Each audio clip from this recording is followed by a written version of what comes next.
Most of our audience has probably seen the name Kosol floating around the news groups lately, but the details about who you are and what you represent are still shrouded in mystery. So why don't we start by asking about your background and what got you interested in anti-gravity and alt-science research? I was born in Cambodia, in the Kingdom of Khmer region of Southeast Asia near Vietnam, Laos, and Thailand. I was adopted when I was only 6 months old and was brought to America when my adoptive parents fled the Khmer Rouge genocide perpetrated when the communists took over the countryside and began a campaign of ethnic cleansing. It was a Holocaust in Cambodia, what they called the Khmer Purification. Thus, I'm one of the surviving children of the Khmer Rouge genocide. Growing up in the States, my parents nurtured me in American culture and gave me the opportunity for an abundant education. They hoped that a diverse education would be a good tool to help me reach my own spiritual and intellectual potential. As I grew up, I began to immerse myself in science and fell in love with sci-fi shows like Stargate SG-1, Star Trek, Babylon 5, Sliders, but I'm also a fan of hard science documentaries on the History and Discovery channels, and I've immersed myself in the deep study of metaphysics as well. Kosol, ouch. Did spiritual guidance give him the plans for the Kosol sphere device? I became interested in researching the practical exploration of anti-gravity and alternative science when I first learned about the work of John Searle when I was about 20 years old. That's where my interest began, and the influence of Searle's research opened new doors to further studies of the Biefeld-Brown effect and later the Marcus device. These discoveries led to a personal scientific journey and the development of the sphere device, with the aid of what you might call my celestial guides or celestial teachers. I've developed clairvoyant vision, or what you might call higher sensory perception, through years of practice in meditation and other spiritual disciplines. This has allowed my brain to synchronize with the phase of higher celestial civilizations and to fully see and understand their inhabitants. Thanks to them, my device has been made possible in both theory and practice, and it is now under construction by 2 groups of people with an interest in this discovery. Now, we just completed a video interview this afternoon, and you talked about being clairvoyant in the interview and having some assistance in your research. From what you've said, are people from another dimensional plane. Can you tell us about your clairvoyant experiences, how it started, and how you learned to use it to presumably communicate in another realm? I developed my clairvoyant abilities and higher sensory perception through the practice of Eastern meditation, rooted in an exhaustive study of Buddhism as well as key metaphysical texts from around the globe. This spiritual enrichment allowed my brain to see or translate magnetic fields from different phases into visual phases that I could interact with. Celestial science, geometrical translations of celestial science from Kosol's meditations. This ability allowed me to make contact with the celestial inhabitants of a magnetic phase, which is both above and coexistent with our world, and I was able to build a relationship through this contact. After a time, they provided guidance for me as their student of their experience. There are many of these beings or celestial inhabitants, and they are all knowledgeable about science and technology, including anti-gravitational propulsion, medicine, and metaphysical sciences as well. In addition to knowing the secrets to ascension on an individual and even planetary level, they are well versed in the sciences that we understand as well. I requested their aid to assist me in better understanding the results of my own research, and they agreed to help to translate the knowledge of the sphere technology into a human level of understanding, and then began to teach and guide me. From what you've said, information from beyond isn't quite enough to make it all come together. You've also done considerable research into a few particular threads of AG research that led you down the path to a design, including the Searle effect, the Marcus device, and the Biefeld-Brown effect. Can you tell us what drew you to these ideas and your initial concepts about how to combine them? Nature is my inspiration. I looked at a map of our solar system one day and I asked the guardians or celestial teachers, can anything that I've learned from Searle, Marcus, or T.T. Brown be assembled into a system like nature itself assembled the planets into our solar system? This was the question I asked them, and they responded, "You have already answered your own question, but we will show you how to assemble it. The solar system is the map to build the sphere device, and the device in turn is the map to connect SEG, Marcus device, and Biefeld-Brown effect into single holistic technology." After they gave me their answer, they began the process of showing me how to do it from the ground up. And when it finally all came together, the Kosol sphere had been born. So that brings us to the moment of truth. You put together this clairvoyant information with the research that you'd done on Searle, Marcus, and Brown, and came up with a design for a device. The Kosol sphere, right? Can you describe this a bit for us? The sphere device is based on the concept that the largest concepts in physics are like the smallest model of the atom. The spherical device uses a hyperplatonic design to combine the best features of the capacitor, magnetic fields, and counter-rotation into a single concept, as well to mirror the structure of the atom and the solar system. The Kosol sphere, conceptual unification of the SEG, Marcus device, and Biefeld-Brown technology. The core of the sphere is made of layered bismuth, aluminum, and barium titanate. It appears from the outside as a single sphere, but in reality it contains 3 spheres within each other surrounding the core of the device, positioned by shafts entering from the top and bottom. The barium titanate insulates the aluminum and bismuth layers from each other, and the inner and outer layers are studded with magnets. The 3 spheres are counterspun to each other, but not by the shafts. What drives the rotation is a set of 2 motors. Spheres 1 and 3 are connected to one motor, while sphere 2 and the inner core are connected to a second motor. Finally, the device only works if there is a copper coil circuit constructed for it and wrapped around the outside of the device's octahedral frame. The URL containing a detailed schematic is online here, and more information is available in my books. These resources should help you better visualize the design of the sphere device and the principles that drive it to produce the effect.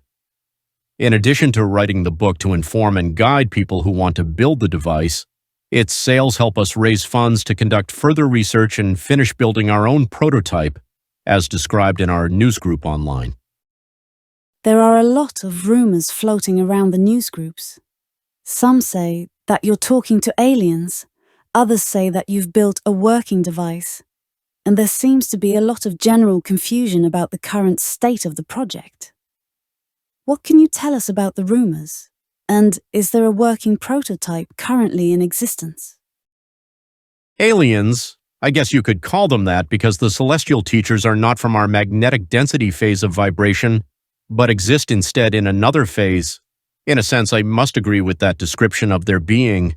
The construction of a working device is a future goal that we're working to bring into the present. The project is being pursued by 2 groups and a collection of other people who contribute their talent and resources to help move the project along.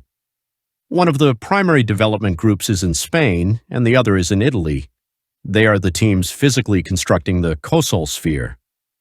The Spanish group is currently seeking talented engineers, electricians, technicians, investors, and welders to help complete an advanced model of the sphere device.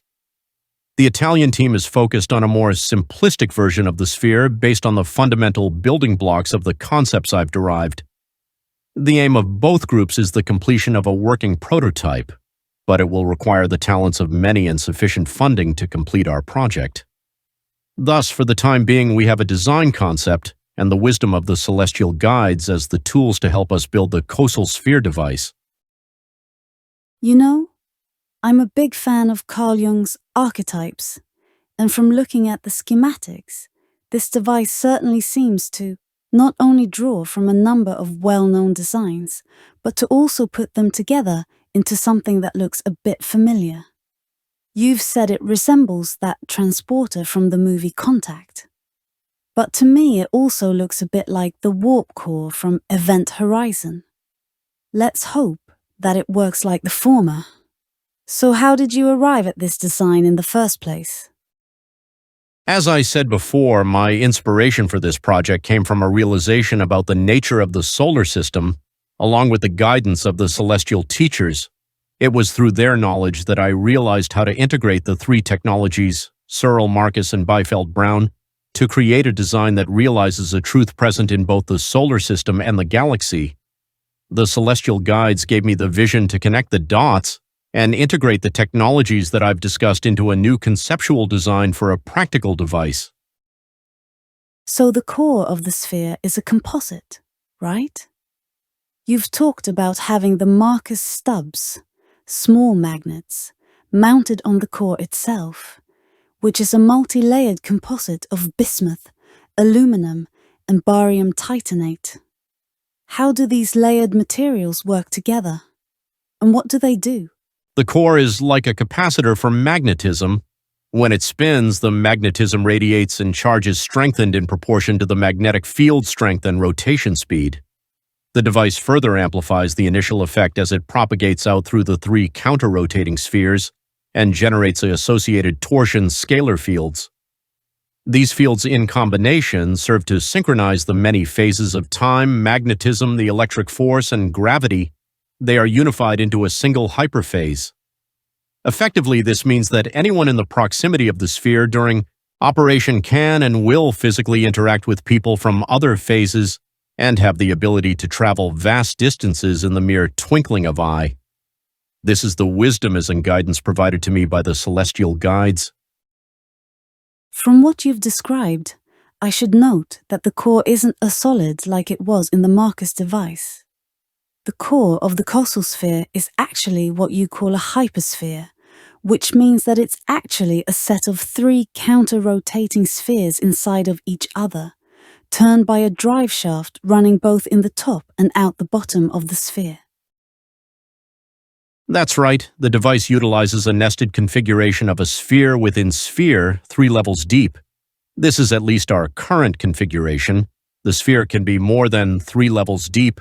Altogether, there can be 12 or even 13 sphere in all, but we're using 3. This is because of the complexity of nesting additional spheres during construction and the strain on the motors of turning larger and larger spheres in a larger nested design. We were concerned that our motors wouldn't be capable of turning them. Altogether, this design is what I've described as a hypersphere or a hyperplatonic geometry. Now you've talked about applying power to the sphere. Not a lot, but just enough to spin it up to speed. It begins to rotate, and after it's charged and up to speed, what happens with it? What effects does the Kosol sphere produce? As the sphere begins to rotate, the first noticeable effect will be an ionization of the surrounding air, as though the magnetic fields grow and charge begins to increase. Again, the fields grow in proportion to the rotation rate of the spheres. Once the rate of spin reaches a stable threshold level, a glow will be seen from the outside, and any occupants inside it will be immune to normal physics of time and space. The occupant will begin to see this reality disappear, and the scenery from the phase they've entered will begin to become apparent as they synchronize into the new phase. Anyone in close proximity to the sphere during operation will also see a partial change in phase, depending on how close they are to the device during operation. Let's talk about control. You've got an anti-gravity effect and time effects in this device. And from what you've said, they can be controlled using the rotation speed for the spheres. Can you elaborate on that? Rotation has an associated frequency. Each threshold level in rotational frequency changes phase enough to provide different effects, and by changing the rotation speed of the sphere, it provides us with the ability to control these effects. For example, to generate an anti-gravity effect, the rotation speed must match a specific threshold rate, but for teleportation or a complete shift into a higher phase, this rotation rate must be increased to higher levels. Marcus had talked about a dark fog around the RP core of his device, and Searle claimed to see something similar below the IGV when it was in operation. It's speculated that this might have been a gravitational lensing effect on light, but nobody's really sure. Do you expect to see any side effect like this, or potentially any others? Indeed, but as I understand it, my device will produce a green glow and ionization glow, not a black fog. I have no doubt that there may be additional effects that we have yet to understand, however, and I look forward to being with the construction teams when they conduct their initial tests on the device. Do you foresee any potentially dangerous effects from this device? Your description of it seems to resemble what John Deering might describe as unified field theory. Effects. But if that's true, it might potentially cause harm to biological organisms.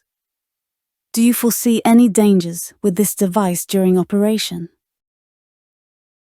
I've said that all precautions need to be taken seriously when the device is active. The Celestials guides have said that as long as the operator remains within the field perimeter during operation, they will remain safe from harm, but they don't encourage the operator to step too close to the perimeter of the field, which may cause physical harm. Speaking of which, you've said that one of the aspects of your research was a new theory that unifies all the forces, and illustrated it for me with a sine wave that spirals to demonstrate the four forces in unification. Can you describe this theory that unites gravity, time, electricity, and magnetism for us? The theory originates with the Celestials teacher and their science. They taught me that magnetism, charge, gravity, and time all exist as parts of a larger whole, but that they are out of phase with each other and consequently appear to us as a collection of forces. They drew a sphere for me that represents this unified force and told me that different slices of that sphere represent the discrete phases that we perceive as time, magnetism, gravity, and charge.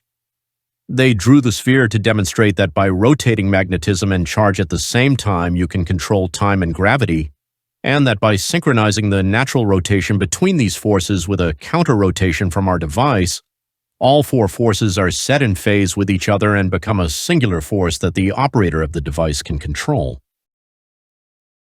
I'd like to talk about the construction aspect of this project. You spoke about a colleague named Lacosta in Spain who's invested a lot of capital in apparently the first stages of building a Kosol sphere. What can you tell us about his research efforts and ultimately his progress?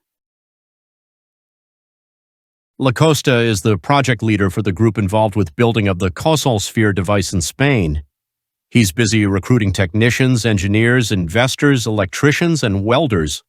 He's putting together a talented and diverse team to complete the sphere project and make our vision a reality.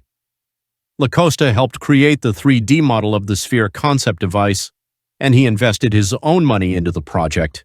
He's contracted out many of the device's components for precision laser manufacturing, and as a result of his efforts, we hope that by the end of this year, a device should be ready for testing. From what you've said, Lacosta also did the 3D computer modeling for the Kosol sphere and produced a series of simply stunning renderings showing the device in a very lifelike fashion. As I understand things, he can actually use these CAD renderings with his machine tools to automate some aspects of construction for the device. What can you tell us about this? Exactly. Lacosta is going to send the CAD renderings directly to the contractor for use as construction templates in their automated manufacturing process. Then, when the components are complete, Lacosta only has to assemble the parts before he can begin testing. It's a very expedient method of construction, and less prone to design flaws from human error, since we've already computer modeled how the components will work together, and the machines will produce components to identical specifications. Lacosta isn't the only person involved with this, right?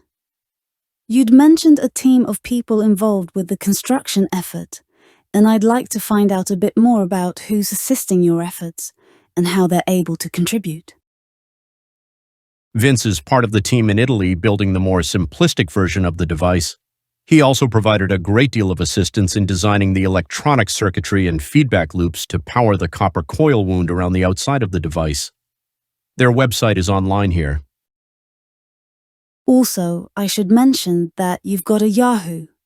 newsgroup dedicated to the project with a collection of 278 members currently on the list.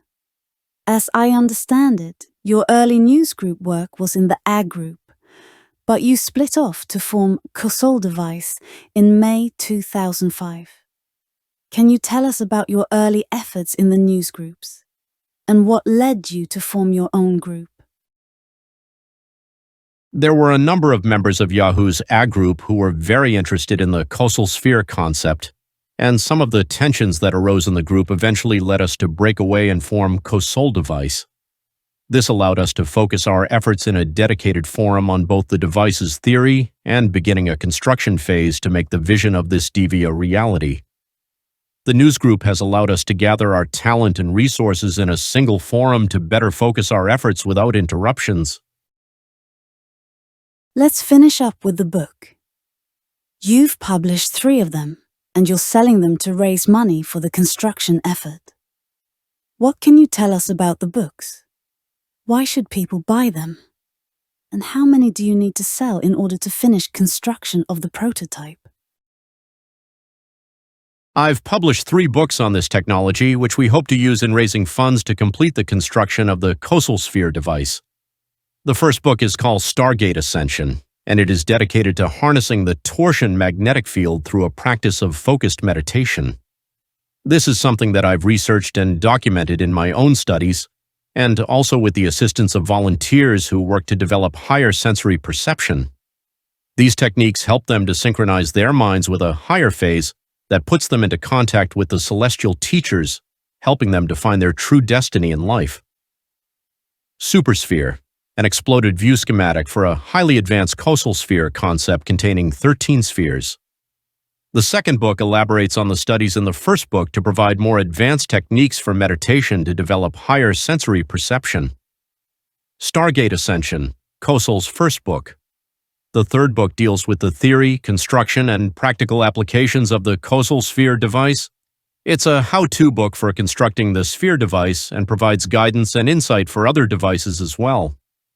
Again, these 3 books were written to be used as fundraiser to help fund the research and construction efforts involved with the Kosol sphere, so anyone interested in helping to support this project should consider buying a copy. The books also serve as a medium to reach like-minded individuals and distribute the information about our project as widely as possible, and I hope that they encourage new replication efforts, in addition to the projects we're already developing. Here are all the pictures from throughout the PDF. I hope this helps everybody in their research on this project.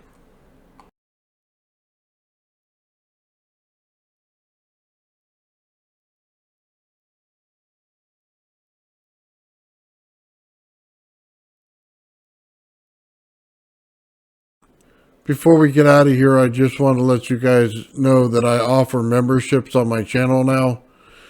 It's a really cool thing. I do behind the scenes stuff. I give you more information. I also put things out early on it. All of my Fringe Think Tank Star Trek episodes will be on there. I just put out another one, a number 7 episode. Also, you're going to get emojis on there that you can use in the live chats. They're pretty cool.